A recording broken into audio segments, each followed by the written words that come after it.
Hello everyone, today we're going to be talking about target market selection. How many times have you not responded when somebody says, well, who do you want to serve? The question is like, no, I want to serve everyone and everybody. Whoever wants to buy from me, I want to sell to that person. So we just want to give you a framework today and just and how you decide who you need to target. So if you go back to some of our previous episodes, we've told you how to actually generate a vision statement.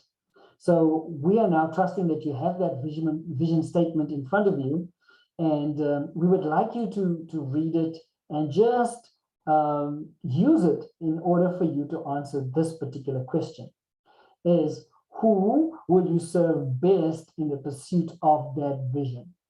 All right. So let's segment that a little bit further. Is geographically thinking around which country and which particular city.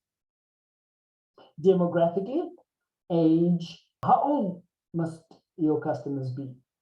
Is there any particular gender that you're providing services to? Like if you're providing Spanx, I don't want to do any men a disservice, but mostly Spanx would be used by women. And I am aware that men do use it, but mostly women wear Spanx. And is there any particular income that they need to generate every month that it will indicate that they can afford the types of products or services that you provide? Socially, what kind of culture do you think they need to be having? Do they need to pursue a particular religion, or is it just good enough for them to be religious?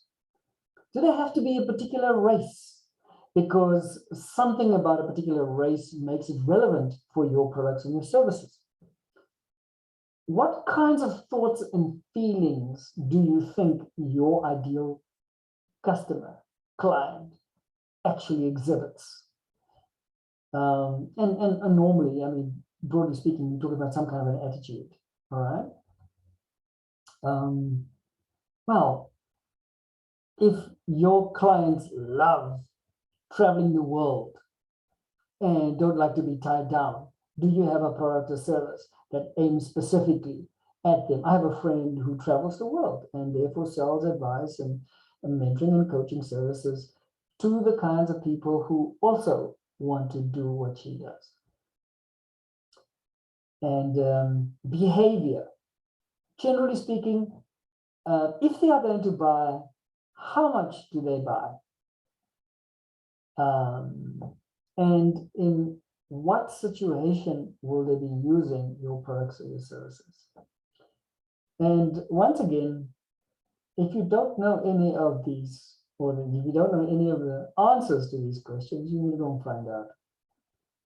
And then also, if you're doing business to business, what must the size of the company be that you would want as an ideal client? Other attributes, all right? Are they price insensitive? Are they sensitive to price? How do they normally buy? Where would you put your price, for instance? How do they view price? Do they always just buy at the lowest prices, irrespective of value-added services or not?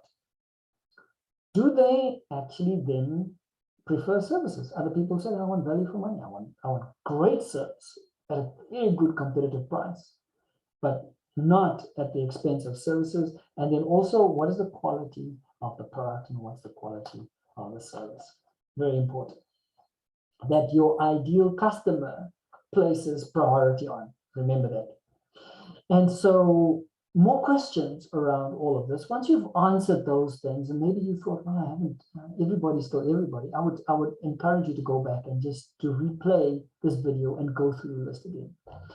What particular issues and challenges will your customers, your clients, your stakeholders have to confront over the next 12 months to 5 years? This is now where you become a little bit more proactive in who it is you want to service in the pursuit of your vision.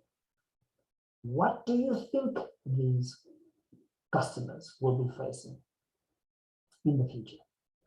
And preparing yourself for it. If you think through all of those, things, would your products and services actually provide them with the solutions that they seek in the future? Or is it about time that you need to think about it and actually come up with some innovation to meet that future need? What products and services will they need to meet those challenges, right? As you think through that, and just to recap, so you need to answer those things. Do I have it now, or do I have to innovate? Do I have to design these products and services? Because now I have anticipated the need of my target market. Other questions is, once again, we come back to, well, how big is the market? All right. So very specifically in terms of your target market is, how big is the market? What is the potential of the buying power of your target market?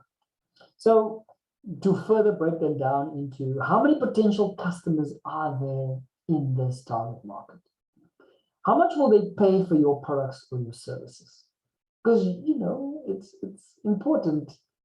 If they are not prepared to pay your price, which you have calculated quite scientifically, hopefully, you are not going to be profitable, and therefore you will not be sustainable in your business. How many customers will you be able to supply per month or per year? And this is a capacity problem. It's great to want, you know, your sales to improve by 50%, but do you have the capacity to deliver to promise? It's very important to think through all of this. Not because you do not want to disappoint your customers when you get them. Another question that's also key is thinking about your target market, is ask yourself, how will this target market grow? Right? And if you want to measure it, is like, how many new customers will I be adding every year? Right? As an aspect of this target market growth. Will my existing customers buy more? If you're starting to think that you're providing such a great service that your product lasts for years and years and years, and suddenly your existing customers are so happy that they don't buy over the next 5 to 10 years, all right, because of the quality of your product, is to think through all of that. But generally speaking, the first place that you want to start in any case, before you go looking for new customers, because the cost of customer acquisition is quite high, and therefore retaining your customers is a lot cheaper.